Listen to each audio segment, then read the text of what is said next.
এবারে শর্মিলা নিজের ভুল স্বীকার করে আলম হাসানের কাছে আবার ফিরে যেতে চাইছে। এই ধরনের একটি ভিডিও সোশ্যাল মিডিয়াতে তুমুল ভাইরাল হয়েছে।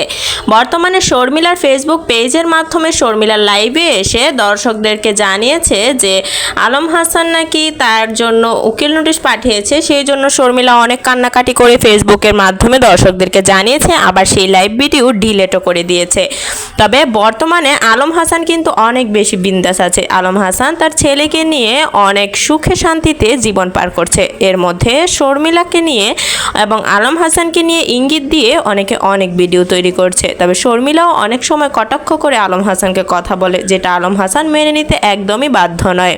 ইতিমধ্যে তো অনেক দর্শকরা জেনেই গিয়েছে যে শর্মিলা আলম হাসানকে বিয়ে করেছে শুধুমাত্র ভাইরাল হওয়ার জন্য। তবে বিষয়টি খুঁটিয়ে দেখেছে অনেক দর্শকরাই। আলম হাসান প্রথম থেকে ভাইরাল এবং আলম হাসানের সব ভিডিও ভাইরাল। তবে শর্মিলা বিয়ে করার পর শর্মিলাকে শুধু নাকি ভিডিওর জন্যই ডিভোর্স দিয়েছে আলম হাসান। শর্মিলা ভিডিও করতে চায় না এবং আলম হাসান ভিডিও করে বলে তাদের মধ্যে ঝগড়া হতো। তবে বর্তমানে কিন্তু শর্মিলা নিজেই কন্টেন্ট তৈরি করে। তাহলে এই ঘটনা কিভাবে সত্যি হতে পারে যে আলম হাসান শর্মিলার ডিভোর্স হওয়ার মূল কারণ ছিল তাদের মধ্যে ভিডিও তৈরি করা?